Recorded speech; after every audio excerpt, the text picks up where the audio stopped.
All right, guys, so here we're gonna go over a hip thrust and a cast glute bridge, okay? So the main difference between a hip thrust and a glute bridge is the range of motion. So the hip thrust, I'm gonna focus on dropping lower and then driving through. On the glute bridge, I'm just focused on the shortened end range of motion, so I'm only gonna drop my hips a little bit and then really drive through and contract the glute. So for setup, what we wanna make sure of is that I'm at about a 90-degree angle between upper and lower leg. I'm going to set myself up by attaching whatever belt. Now this can also be performed with a barbell. You just have a barbell across your lap. But I'm gonna set up, I'm gonna make sure that I'm cinched down really good, and then I'm gonna recheck foot position.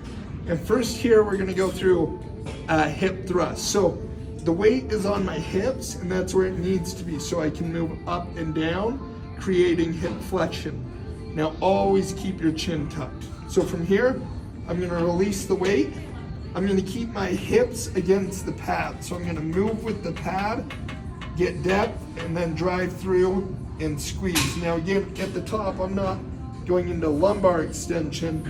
I'm just coming up and going into hip extension, squeezing the glute. So all the way down, drive through, squeeze.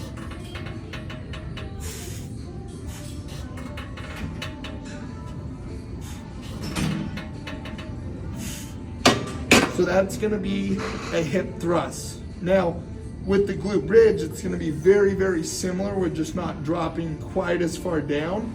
And for the glute bridge, I actually like to take my toes and turn them slightly outward so I can really feel my glutes come up and contract. I feel like I can drive through a little bit better.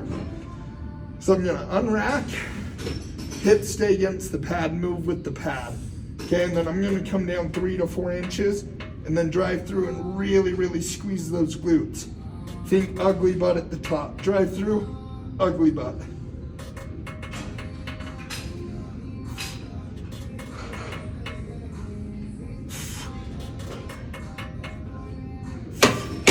So again, the main difference is range of motion.